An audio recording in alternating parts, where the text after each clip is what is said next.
ফাল্গুন মাসের ব্রত, শিবরাত্রি ব্রত।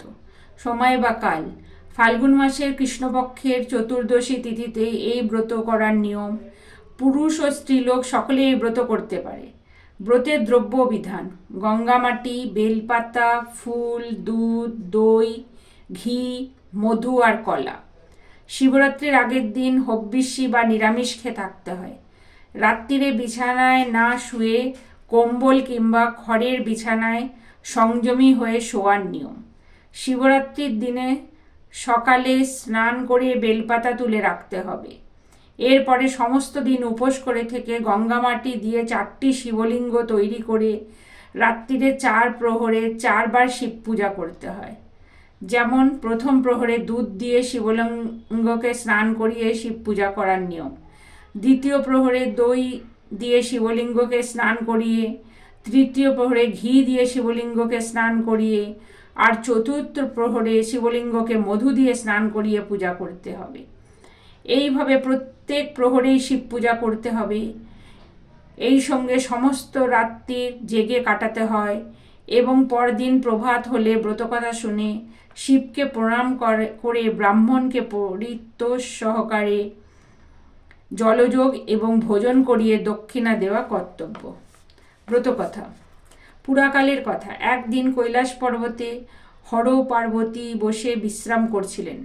এমন সময় দেবী বললেন, প্রভু, ধর্ম, অর্থ, কাম ও মোক্ষ লাভের জন্য কি কাজ বা ব্রত পালন করলে আপনাকে সন্তুষ্ট করা যায়?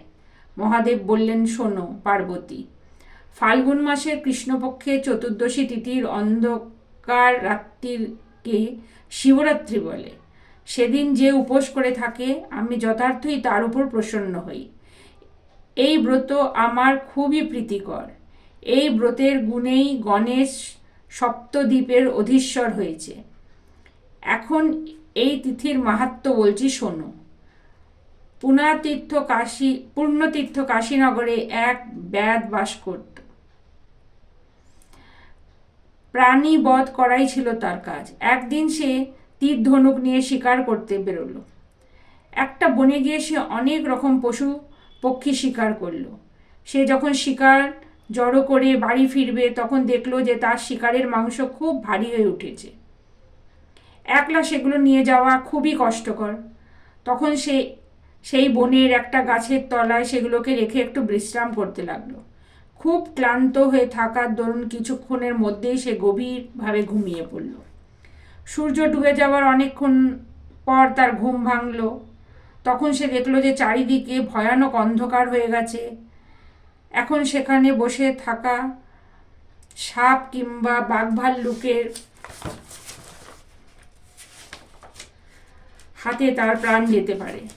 এই অন্ধকার পথ চিনে কুটিরে ফেরাও এখন সম্ভব নয়। তখন সে হাতড়ে হাতড়ে সেই গাছটির উপরে মাংসের বোঝাটা নিয়ে উঠে পড়ল এবং মাংসের বোঝাটা গাছের লতা পাতা দিয়ে একটা ডালে বেঁধে রেখে কোনো রকমে গাছে বসেই রাত কাটাবে ঠিক করল।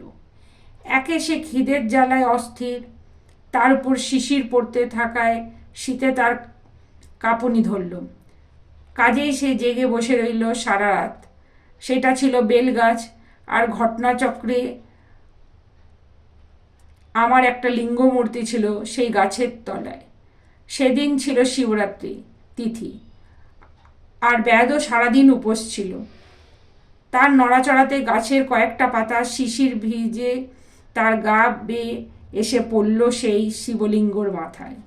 যদিও শিবরাত্রির ব্রতের নিয়ম পালন করার জন্যে তার পক্ষে স্নান করা আর পুজো নৈবেদ্য দেওয়া মোটেই সম্ভব ছিল না, কিন্তু আমি পেলুম কেবল বেলপাতা।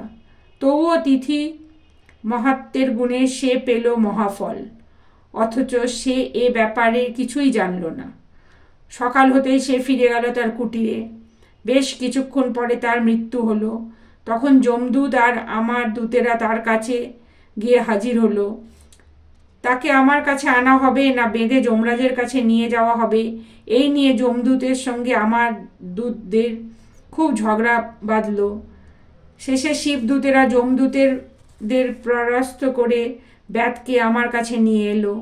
যম এই ব্যাপারে সব জানতে পেরে আমার কাছে আসছিল পথে নন্দীকে দেখে ব্যাধের সারা জীবন ধরে কুকর্মের কথা বলল।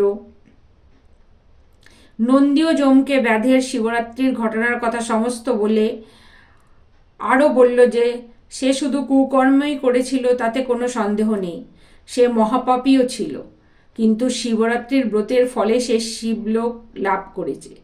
যম সব শুনে সন্তুষ্ট হয়ে নিজের পুরীতে ফিরে গেল। দেখলে পার্বতী, এই ব্রতের শক্তি কতখানি। সেই থেকে পৃথিবীতে এই ব্রতের মাহাত্ম্য চারিদিকে ছড়িয়ে পড়ল। ব্রতের ফল, শিবরাত্রি ব্রত পালন করলে মানবের ধর্ম, অর্থ, কাম ও মোক্ষ এই 4 রকম ফল লাভ হয়ে থাকে।